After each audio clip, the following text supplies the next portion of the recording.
Hello, and welcome to the John Ark Show. Today, we're going to interview actor Kevin Sorbo. He is both an actor and a producer who is well known as the star of two enormous hit TV shows and numerous movies.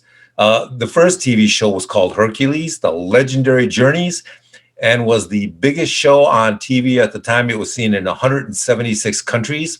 His second hit series was Andromeda. He's also very well known for acting in and producing many great faith-based and inspirational films like God's Not Dead and Let There Be Light. Before we begin, I want to encourage you to subscribe to our free channel. You can also like, comment, and follow us.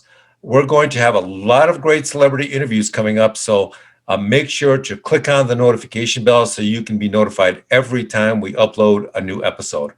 I'd also like to tell you about a service called HollywoodIsCalling.com. It's a great service that allows you to purchase live phone calls from your favorite celebrities, so check it out.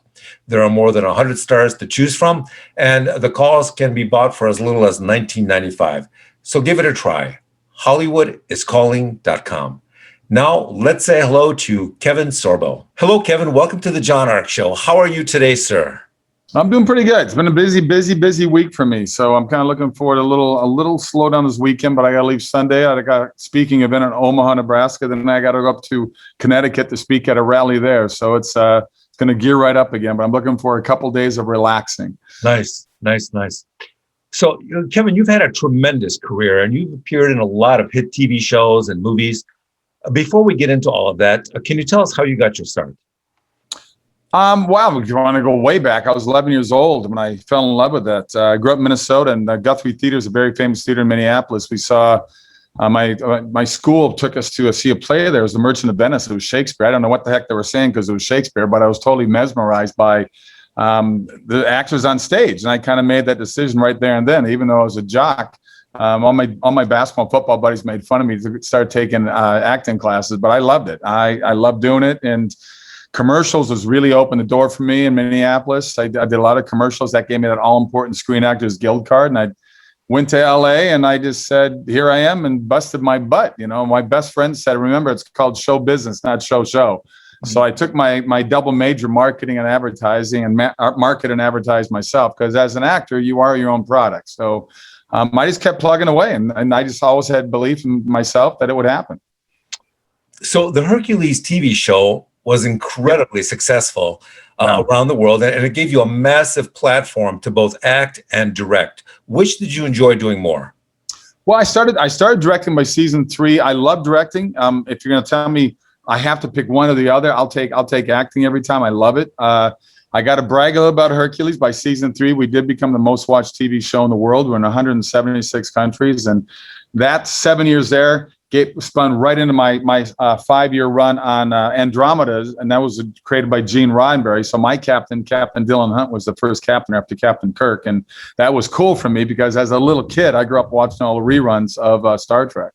You know, I've met William Shatner, really nice guy, but I haven't spoken to too many people who knew Gene very well. What was your perception of him? Was he a real visionary? Was he an astute businessman? What was your perception of him? You know, I got to meet him once real quick in the late 80s. He passed away in 92. Mm-hmm. I think he was just a kid with a wild imagination, but an intelligent imagination at that.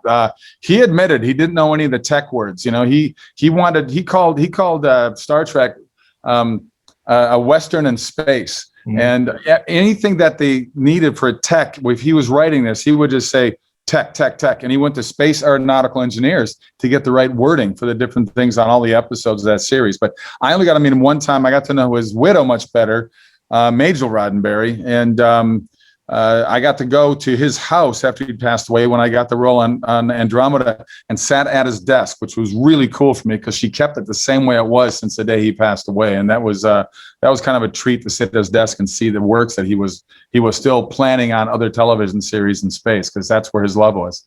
Mm. You know, to this day, I am amazed at the fact that the network canceled that show when they did. Just unbelievable. It was probably the biggest mistake they've made. But here's the thing. In today's world, it would have gone 10 years. But back then, you only had ABC, NBC, CBS in the 60s. And you had PBS. And so if you were getting 25, 30%, of the share of each hour, because it was only that three places really divvy it up. They looked at you, it's only getting 22 million households, which is massive. They keep, shows that get 1 million households, they keep those on for 5 years now. But obviously they knew it, and I think they made up for the movies that they did, because I think the movies did quite well for them as well. So Hercules then made it possible for you to be on another hit show called Xena, Warrior Princess, with Lucy Lawless. And you guys, you were sort of early with the entire warrior fantasy superhero genre. We fast forward until today, and comic books rule the big screen. But you guys launched it off pretty early. Well, Hercules really kicked it off. We started filming in '93. Xena was a spin-off show from Hercules. There was an hour slot that had opened up, and the Universal Studios said, why don't we do a female type of Hercules show? So at the end of our season 2, we did a 3-show arc spinning off that character. They didn't know at that time if they're going to pick it up or not, but they loved it. So by our season 3 was their season 1, and that show did very well as well. And then season 5, we spun off Young Hercules with a 20-year-old Ryan Gosling playing me as a teenager, and it was pretty cool to be, have such a successful show to kick off 2 spinoffs. Were Hercules and Andromeda both syndicated shows at that time? Yep. Hercules ran from '93 to 2000, and Andromeda from 2000 to 2005. Interesting. And were there, I don't know how much experience you had with network television, but were there substantial differences between doing a syndicated show and, say, a network show? Not really. Syndicated shows just mean you sell to each country, basically. You sell to each state. You sell different time slots and different days and stuff like that. But we still covered 99.8% of the country in America. And we, like I said, we're in 176 countries. I think the biggest difference between being a network show, the networks have so much control over the show.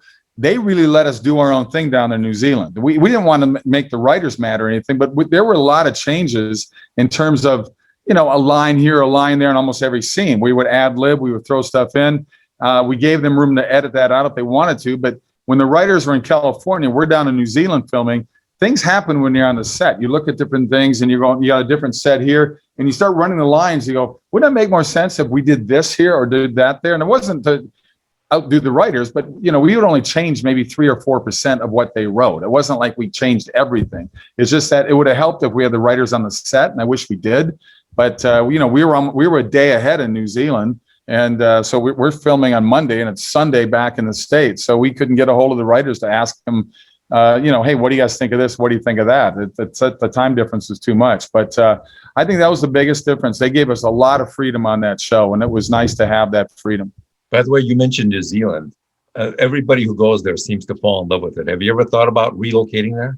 If I could get another 7-year series, as I tell my wife, down in New Zealand, I would do that and just retire down there. I would stay down there. I would golf until they have to put me 6 feet under. But I love that country. It's a beautiful place.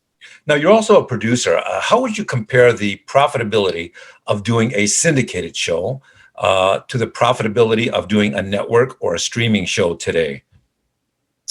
The syndicated world seems to have disappeared, and why, I don't know. Maybe I don't know all the pros and cons of that, but I think the advent of streaming has taken over everything. You've seen Disney and everybody else. They got to jump on that bandwagon. Disney got to a point with Netflix. They said, wait a minute, we got enough product. Why don't we have our own streaming service? So everything about movies has changed. It's a whole different world out there because of the digitalizing everything. I still think movie theaters are going to be around once we get past this fear of COVID being next to each other, even though we can cram each other on airplanes. Don't get me going. I think more and more people will still go back to theaters, but streaming's here to stay. It's just the way it is. And people want to binge now. They want to watch. Netflix does 13 episodes, then puts it out there so people can pretty much watch as many as they want in a week. Yeah, I just binge watched a show on streaming called Startup, which is about drug dealing and the starting up of a new tech company. So it's sort of interesting. It started out on Crackle, which is a lesser known network. Oh, sure, yeah. And now it's on. Now all the episodes are on Netflix, so you don't have to sit through the endless commercials. But so is it true that halfway through season 6 of Hercules that you chose not to renew your contract? Can you tell us about that? It was actually season 7. They came to me to do seasons 8, 9, and 10. I said, because we did one season of five 2-hour movies. That was a season because we shot those 10 weeks each. That was a whole year down there. And then it became a series. So near the end of season 6, they came to me to do another 3 seasons. But then at the same time, I got offered to do Andromeda. And I was kind of ready to do something else anyway.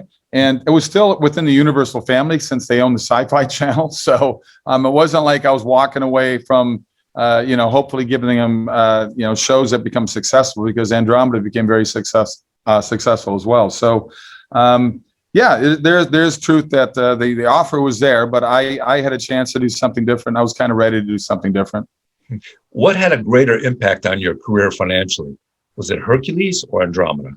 Well, Andromeda did, because Hercules, each season, obviously, the first couple of seasons, they got me for nothing, but then it became a hit. So it became a bigger and bigger cash cow, not only for me, but certainly for the studio. But because Andromeda came right on the heels of it, I was able to get a much better contract right out of the gate with Andromeda. But that was because of the success of Hercules. So in 1997, you moved to the big screen and you starred in Kull the Conqueror. Did you enjoy that transition to movies? And were there any big lessons that you learned from it as an actor or as a producer? It's a much slower pace. When you're doing 1-hour television, it's boom, boom, boom every day. You got to pump out, 7, 8, 9, 10 pages a day, and there can be a lot of action, a lot of dialogue. You're moving much quicker. Studios, when you do studio movie, it's obviously much more time on the set, because it's a grander scale, so it takes longer for the lighting, longer for the camera setups. But it was still a pretty grueling show to shoot. I mean, we shot like 16, 17-hour days. I loved the original script they sent me, but the studio was very nervous about losing Hercules fans. I wasn't. I said, guys, I took this because, it was kind of Hercules in a way. It was called the Conqueror, Conan's father, but it was much darker. It was much more sexual. It was much more, the fights were much more evil. It was definitely a hard R to it, but they toned it down out of fear for my followers on Hercules. So they made it a PG-13, which is a little depressing for me, but I really had fun in the movie, and it's become sort of a cult classic. And people, when I do these autograph shows, I would say at least 20% of people come up, they want me to sign stuff from Kull. So obviously there's a fan base out there. Now, you guys, when you were doing the TV shows and Kull at that point, was that pre-CGI, or were most of your effects physical? How were you guys handling all the special effects at that point? There was a combination of both, but CGI was definitely coming in. I mean, you can see it now. It's pretty dated. The shows still look great because it's set in that time period. That hasn't really aged. I mean, people now, I'm getting a second wave of kids that are watching it because their parents, who are now the age I was in my 30s when I shot it, their kids now are 8, 9, and 10 years old. So when I do these appearances, a lot of these kids come up because their parents said, "Oh, you got to watch this show with us." So those parents relive their childhood through the eyes of their children. But it was fun to be part of that, and CGI was definitely part of it. The Weta Group that did all of our CGI went on to do Lord of the Rings. I mean, you see how big they are with Lord of the Rings. So you can see the CGI getting better as each season went along. Didn't Amazon just pay for like $485 for the Lord of the Rings TV show rights? I have no idea. $485 million. Oh, well, that they probably did. They got the money to do it, Yeah. Well, as a producer, what's more challenging for you, producing a TV show or a theatrical movie? I think a movie is tougher. I mean, well, I think it depends who you talk to on that.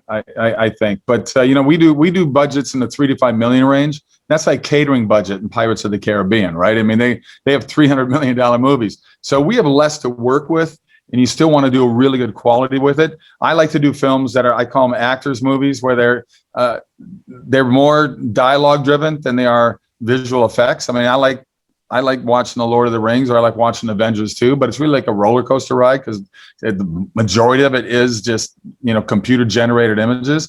I like to do movies that got me interested in being an actor, where people can watch these movies and they can be moved. They can, they can watch characters that they can relate to, or they know someone like that, make them laugh, make them cry, make them think. Movies in the vein of, like, if I look at a studio movie like The Green Book, with Viggo Mortensen, or Blindside with Sandra Bullock. I mean, movies like that. I love those kind of movies that have a very good message in them, but they're not like in your face message. They're just saying, hey, look at this situation. I like stories that have a real life twist to them. That's more important to me than And anything they else. tend to be a little more family friendly too. Yeah, no question. No question.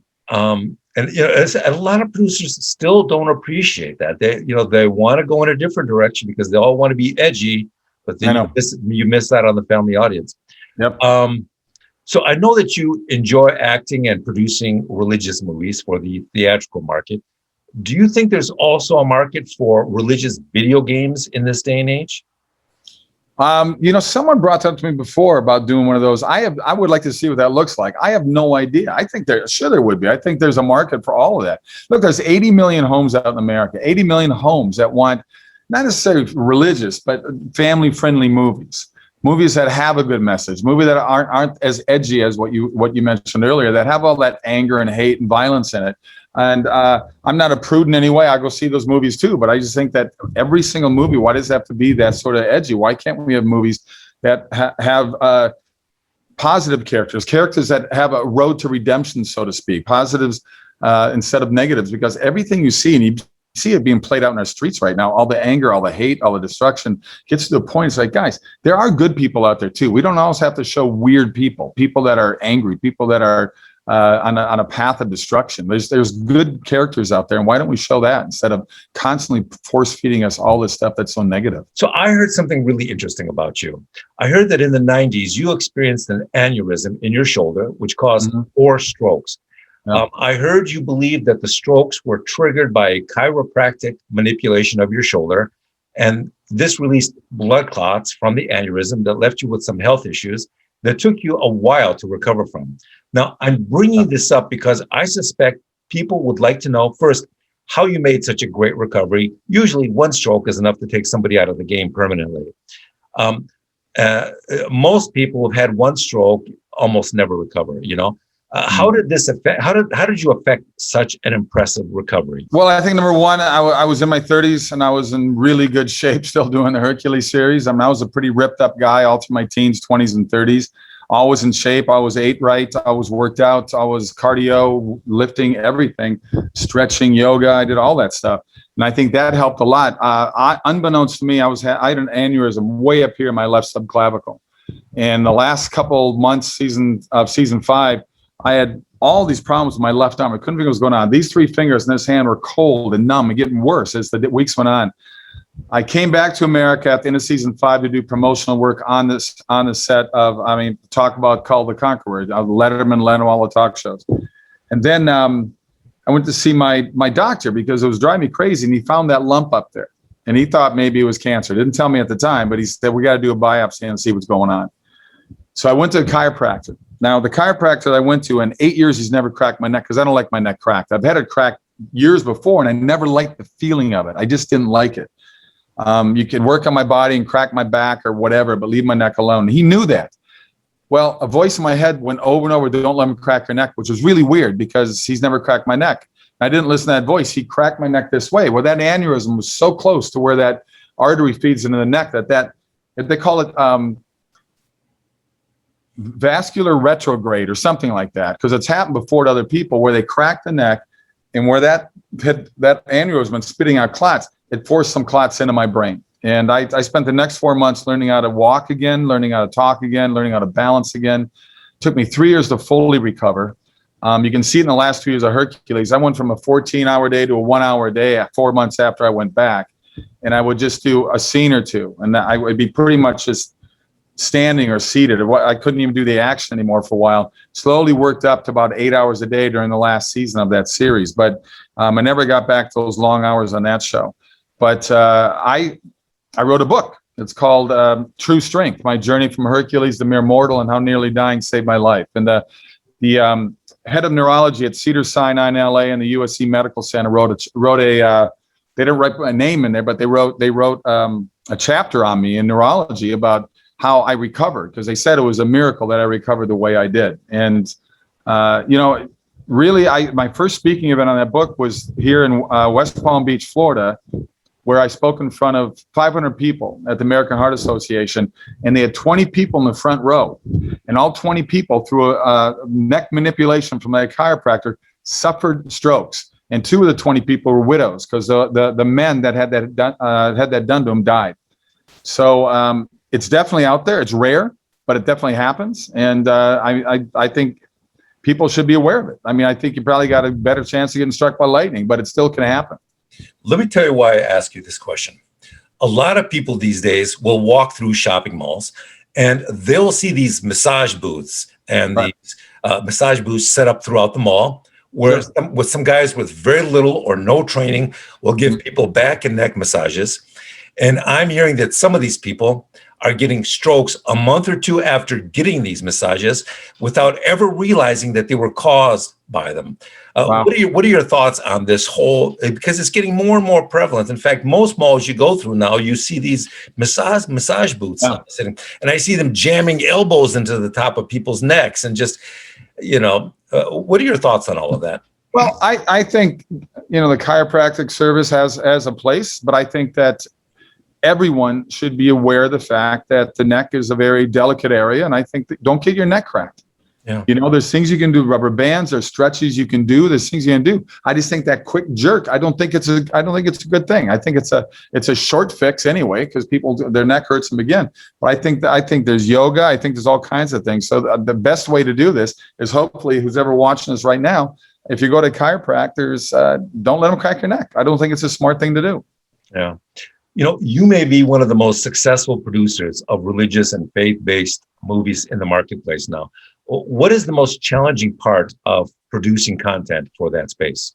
I've got the scripts. The hardest thing is raising money for them. It's weird. I mean, I do movies that have a good message, movies that have a positive story in there, movies that are uplifting, and they'll throw $300 million at an Avatar movie and $100 million in promoting it. I do $3 to $4 million movies, and they make money. I mean, we have not lost anybody ever on investors' money. So it's like, I don't get it. Why I know billionaire guys. Because of the celebrity thing, and I'm a golfer, I get invited to a lot of charity golf events. I've golfed with all the pros, from Tiger Woods to Arnold Palmer. And I look at this and go, wait a minute, you guys just spent $9 million on a politician that didn't even get elected. $9 million. I could have made 2 or 3 really good movies that would be out there forever. Because let's face it, politicians aren't affecting the culture. They're the problem in affecting it in a negative way more than a positive way. So I do movies that are fighting the opposite of what I think what Hollywood's putting out there. You see what's being played out. Walt Disney said himself in the 1950s, television and movies will influence our young. And look what's going on right now being played out in our major cities across the country. I think that there's a place for those movies, fine. I'm not saying don't make those movies, but why not open up the world to movies that have a positive message too, like Hollywood used to do. They just don't do as many of them anymore. That's also why the Chinese are investing billions into funding and acquiring studios and networks because of the effect it has on the culture. Sure. Politics is downstream of culture. Who runs the culture? Hollywood and the mainstream media. Now, you mentioned fundraising, the challenges of fundraising. Mm-hmm. Have you ever approached, the Catholic Church, the Vatican, is one of the largest owners of real estate and one of the largest investors in businesses around the world. A lot of people don't realize the significance and the size of their investment portfolio. Have you ever approached them about partnering with you to help you produce and fund your movies? I wish there was a way to reach out to them. I mean, I think that I have no idea. I have no idea how to. I mean, I've been to the Vatican. I've walked through there. I heard that they have more gold below those buildings than Fort Knox does. Obviously, very wealthy, very powerful. Why they don't get involved in investing in movies that have a positive message? I don't want to do necessarily just this is a religious movie. I want to speak. I want to speak to everybody out there. I think there's you can be an agnostic or an atheist as well and like a good movie, and like a movie that has a positive message. I mean, so I don't sit there and I don't want to preach to the choir. I want the choir to support the movies I do, but I want to reach out to people and say, hey, what do you think of this movie? I've got atheist friends. I have agnostic friends. They watch my movies. I go, dude, good message, good movie. I mean, I'm not going to force people into believing into something that they don't want to believe in, but I want them to look at a movie that has a good message. Why not? I suspect that a lot of people just don't think of the Vatican as an investment vehicle. Everybody thinks of hedge funds, they think of their billionaire friends, they think of and other investment trusts, but a lot of people don't think of the Vatican. I think it would be sort of a natural fit for you, but maybe that's another. Hey, I'm going to give it a go. I'm going to see what happens there. I mean, you look at the Kendrick brothers out of Atlanta. That's through their church. They raise their money through their own church and put out movies that pretty much just preach to the choir. I mean, they put out straight religious faith-based movies, which are fine. I think there's a place for that too. But I want to reach across the fence. I want people to come from all walks of life and say, just that was a good movie, and that's what I'm doing. I got one out right now in theaters called The Girl Who Believes in Miracles. I got one opening that I directed called Miracle in East Texas. True story, set in 1930 about two con men that would woo widows out of their money in fake oil wells. They end up striking oil in Texas, and the largest oil find in the history of the world back in 1930. I used to be a producer for Oprah, and Oprah was very religious, and Tyler Perry is very religious. Sure. Yeah. I think these guys might also be a natural fit for you. Whether well, then put me in touch with Oprah. And so in 2004, Mel Gibson stunned the movie industry by producing The Passion of Christ that made $600 million at the box office. When you saw this phenomena, did you think we were witnessing the birth of a new market segment, or did you think that the American public was just sick of sleazy and family hostile movies that Passion's popularity was caused by people wanting some more quality and some more spirituality in their entertainment? Well, I think you have the name Mel Gibson behind it. He's a very well-proven director. He's an amazing director. I know that he's prepping to do The Resurrection now. I hope he puts me in it, Mel. He knows me. We've met a number of times. But I just think because of the content, because it was about they've done other movies about Jesus being crucified, but I think Mel Gibson, and I think just because of the way he works and the way he films and the negativity that came out of Hollywood, because Hollywood is, it's a pretty big Jewish community there. And I think they were worried about the representation of the Jewish faith in it. I don't think it hurt their faith whatsoever. I think it was an amazing movie. And from, who knows what really happened back in that time? We know we have those accounts written by the apostles, but I thought it was incredible. It was touching. People were weeping in the theater when I went to it. A woman near me fainted actually watching during the scene when he was being whipped. So it was a powerful message, and obviously the world reacted to it by wanting to see it, because I think they shot it for $30 or $40 million, and like you said, it made $600 million. So people love your religious movies. They love all the content you've created over the years. But I'm going to make a prediction, and that is, I believe that the crazier our society gets, the more crime skyrockets, the more bizarre the behavior of our politicians becomes. I'm going to predict that the desire for religious content is just going to grow dramatically over the coming years. What do you think? I think you're right. I think, look, when I directed a movie called Let There Be Light. They came out in theaters about 2.5 years ago. It's a wonderful movie. I hope people, if they haven't seen it, please check it out. It's streaming on Amazon. It's called Let There Be Light. First thing God says in the Bible. It's about the world's greatest atheist. Think Dawkins or Hitchens or Singer, as a life-changing event happened to him that challenges his worldview. And it did very well in theaters. It did very well for Amazon right now. It did very well at Walmart and DVDs.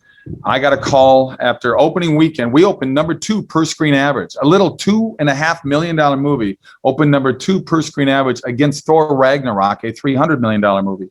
I got a call from Netflix right away. I went and met them at their offices 3 times over about a 3-month period. They wanted to open an inspirational division at Netflix. They still haven't done it. So Netflix, if you're listening, hey, I'm still here. I got great scripts for television, for a TV series or for movies. I think they should do it. I think they hold back because of the weird ideology that's hit the world right now. But you know what? It's still a business, right? It's still called show business. You can laugh at the Christians or people of faith or families that want content that I do all the way to the bank. You can those stupid families out there that want this kind of movie. But I think that I'm praying and hoping that Netflix opens their door to me. Their door was open and they kind of semi-closed it on me. But I'm working on them. Hopefully they'll want to do the stuff I'm doing, because I've got some wonderful, wonderful scripts. What part of the worldwide marketplace are religious movies and content most popular? Where do they sell really well? Is it the U.S.? Is it the Middle Oh, East? What would you guess? it's still the U.S. I think, but there's a hunger for it in China. There's a hunger for it in Russia. Believe it or not, one of the fastest growing regions for Christianity is in the Muslim world right now. I get a lot of emails to the fan site from Muslims that have become Christians because of the movies I've done. I think the darker the world gets, like you just mentioned earlier, with all this negativity going on, with all this hate and anger and violence, you're right. More and more people want to have something that has a positive message, just to build them up. I get stopped. I travel a lot. I get stopped through airports, hotel lobbies, restaurants, and people say, "Please keep making movies like God's Not Dead and What If and Let There Be Light. Please make more of those movies." I'm trying. Find us the financiers that'll do it, because I know there's a lot of people out there that have a lot of money burning a hole in their pocket. And get a hold of me. SorboFamilyFilmStudios.com. SorboFamilyFilmStudios.com. Good place to go. So I understand that you moved to Florida a while ago. How do you like it there, and how glad are you that you no longer live in California? I feel bad for what's happened in California. It's a beautiful state. I loved where I was living the last 10 years there. I was between LA and Santa Barbara, out in an area called Westlake Village. We've been looking to move for at least 7, 8 years now. And I got 2 brothers living in the state. My wife's got a sister here in Florida. So we've been coming out a lot. And I've shot over 60 movies, and I probably shot 90% of those movies in Texas or further east, Alabama, Louisiana, Georgia, Florida. So I looked at my wife and I said, why are we dealing with the traffic? Why are we dealing with the taxes of the state? Why are we dealing with the insanity of this government? And I just read an article 6 months ago that LA County alone, I was in Ventura County, LA County alone, 200 people a day are moving out. They're moving out. There's a reason for that, folks. There's a reason for that. I mean, they're destroying that state with their socialist politics. It doesn't work, and it's just sad, because that state is stunning. I just shot a new TV series, shot the pilot up in Mount Shasta area in Northern California at a ranch called JH Ranch. Beautiful ranch. It's stunning, and it's called Pieces. And I run a camp for troubled teens. That's my character in it. And it's all about hope, redemption, and bringing love and laughter and self-esteem back into these kids' lives. And I think that's what people are looking for right now. And I hope this series does get picked up. And I heard Netflix is interested. So take a look, Netflix. It's a good one. So a lot of my celebrity friends have had their homes broken into. They've and so they've moved out of the state entirely. How much worse do you think it's going to get out there? Well, I mean, I used to live, when I first moved out there, I was in Santa Monica, right in the Venice border. So Gold's Gym was just blocks away from me. That was like a second home to me. And after Gold's Gym, I would go rollerblade or bike all the way down from Santa Monica to Manhattan Beach and back. I loved it. It was my way to get the frustration out of the rejection of the world of Hollywood. But I just recently saw what Venice Beach looks like. It's a tent village now for homeless, and it goes for blocks. And it's just, I mean, there was never like that when I got out there in the 80s. And by 93, of course, I was gone, because I lived in New Zealand 7 years. But I was there a good 6, 7 years before I got the series. And it was beautiful. It was heaven to cruise along that place. But now it's crazy. Now you got people out there fighting, doing drugs, and just, it's drunk. And I mean, that can't be the best thing for people living there, certainly, and doesn't help your tourism at all. What year did you move to Florida in? I moved, we've been here almost, 2.5 years ago, we moved here. So 2018, it'll be 3 years coming up here soon. Nice.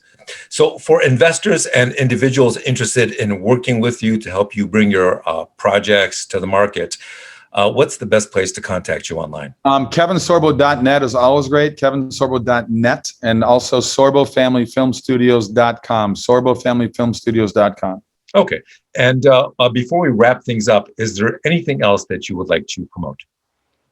I got a movie out there right now called Miracle, The Girl Who Believes in Miracles. It's been in theaters for 6 weeks. The Girl Who Believes in Miracles. I star in it along with Miro Sorvino and Peter Coyote.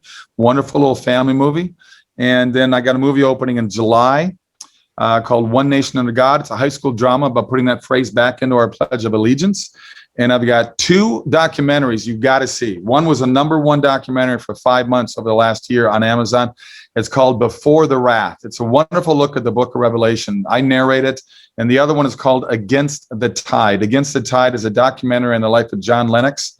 He's an apologist. We spent 3 weeks in Oxford, England. He's a retired math professor there, and 2 weeks in Israel. And you don't have to be a person of faith to watch this while it's proving God in the world of science. So it's a really very fascinating, interesting documentary. It's called Against the Tide movie for more information. By the way, just out of curiosity, the last few movies that you have done, how Yeah. long was the shooting schedule, typically, on average? The actual shooting days, you mean? Yes. Probably around 25, 26. Okay. So, and I got to remind people that Clint Eastwood did a movie called $1 Million Baby, Yeah. and it won Best Picture. Morgan Freeman won Best Supporting Actor, and Hilary Swank won Best Actress. They shot that in 27 days. You don't have to have 8 years to shoot a movie with all these visual effects. Or I'm exaggerating. They usually are about 2 or 3 years long to do those things. You can do a movie in a month and a half, guys. You know, when I see a director who needs to take 75 takes over and over and over, the first thing I think is, what kind of drugs is he doing? And there's no preparation there, I don't think. I think that's part of the problem. You know what? When I work with directors, especially guys who are starting out and they want to shoot these 16-hour days, I walk up to them very quietly and say, Clint Eastwood shoots 8-hour days and makes Academy Award-winning movies. Just saying. I have 1 week left on the Reagan movie. Dennis Quaid is playing Reagan. I'm playing as Pastor. Nice. And then I'm directing the next Left Behind movie. So I know there's a lot of Left Behind fans out there. The last one came out about 7 years ago with Nicolas Cage. I'm taking over the role that he had. I'm also directing it. And we'll be filming that in hopefully Oklahoma. It looks like we'll be filming in August and September. The next Left Behind movie, guys. Nice. Well, Kevin, it has been a real pleasure having you on the John Ark Show. I want to wish you continued success and tell you that you are always welcome back on the show, sir. Thank you. I appreciate it. I'd love to come back. I'll come back when my movie comes out in August. Please do. Bye-bye. Bye-bye. I hope you enjoyed that as much as we did. Thanks again for watching. And I want to tell you that we're going to have more great celebrity interviews and more breaking news stories coming up in the future. So we want to encourage you to subscribe to our free channel and click on the notification bell so you can get notified every time we post a new story. Thank you for watching, and we shall see you soon.